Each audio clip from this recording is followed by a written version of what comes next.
ஒரு ஸ்கூல் ரொம்ப தடுமாறிட்டு இருக்கு. அத ஒரு இன்னோவேஷன் ஹப்பா மாத்த முடியுமா? முடியும்னு சொல்றாங்க.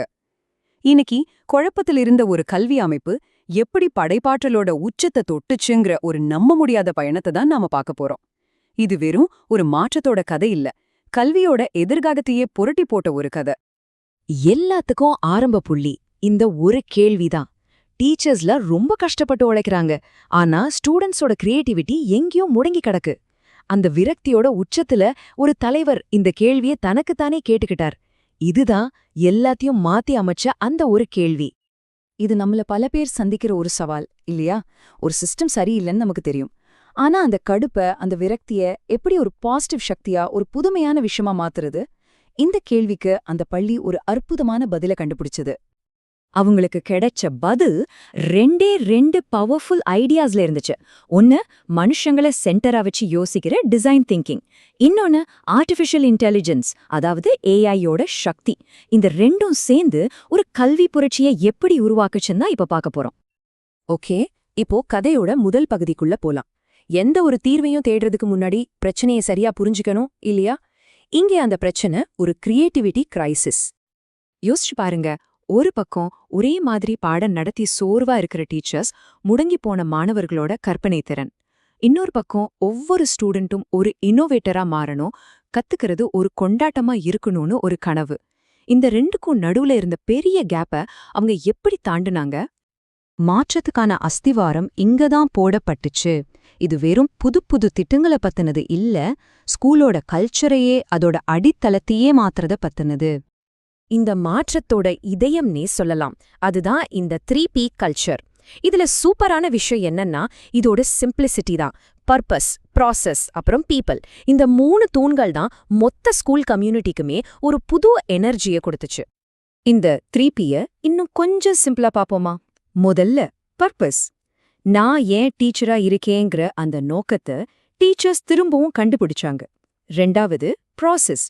தேவையில்லாத வேலைகளையெல்லாம் தூக்கிட்டு டீச்சிங் முறைய சிம்பிள் ஆக்கினாங்க. கடைசியா பீப்பிள், ஸ்டூடெண்ட்ஸ், பெற்றோர், சமூகம்னு எல்லாரோடையும் ரொம்ப ஆழமா கனெக்ட் ஆனாங்க. இது ஒரு முழுமையான மாற்றம். 3P கல்ச்சருக்கு அப்புறம் வந்ததுதான் இந்த 3C ஃப்ரேம்வொர்க். இதுதான் டீச்சிங் மெத்தடுக்கு ஒரு வழிகாட்டியா இருந்துச்சு. கம்பேஷன், லாஜிக், அப்புறம் டெக்னாலஜி. அதாவது ஸ்டூடெண்ட்ஸோட இடத்துலேருந்து யோசிக்கிறது, லாஜிக்கலா சிந்திக்கிறது, அப்புறம் டெக்னாலஜியை ஒரு பவர்ஃபுல் டூலா யூஸ் பண்றது.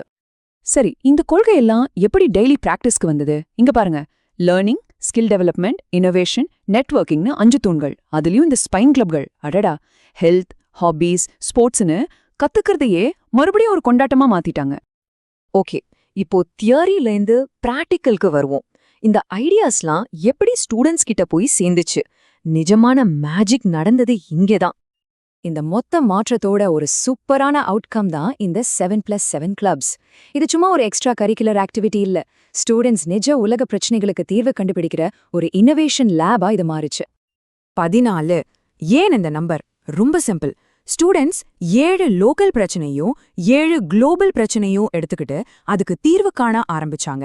அவங்களோட பார்வை கிளாஸ் ரூமை தாண்டி சமூகம், உலகம்னு விரிய ஆரம்பிச்சது. இங்கேதான் கதையில ஒரு பெரிய ட்விஸ்ட், ஒரு உண்மையான கேம் சேஞ்சர் உள்ள வந்தது.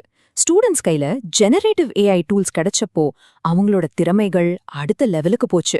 மாணவர்களுக்கு நிஜமான பவர் கிடைச்சது அந்த மொமெண்ட்ல தான். இந்த ஏஐ டூல்ஸை வச்சு ஸ்டூடெண்ட்ஸ் என்னெல்லாம் பண்ணாங்க தெரியுமா? அவங்களே ப்ராஜெக்ட் டிசைன் பண்ணாங்க, கேம்ஸ் ரெடி பண்ணாங்க, அவங்க ஐடியாஸை ரொம்ப நம்பிக்கையோட பிரசன்ட் பண்ணாங்க. ரொம்ப முக்கியமா ஐடி, பிசினஸ்னு சர்டிஃபிகேட்டோட எதிர்கால ஜாபுக்கு ரெடி ஆயிட்டாங்க.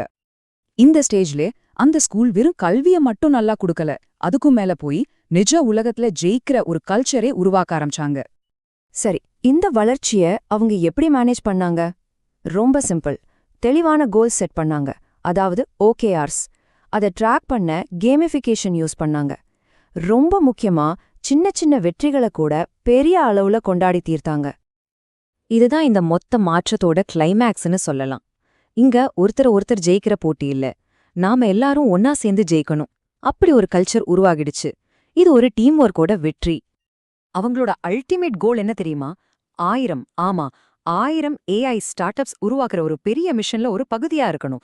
ஸ்டூடெண்ட்ஸ வெறும் படிக்கிறவங்களா மட்டும் பார்க்காம நிஜ உலக பிரச்சனைகளை தீர்க்கிற இளங்கண்டுபிடிப்பாளர்களா மாத்துறது தான் அவங்க கனவு.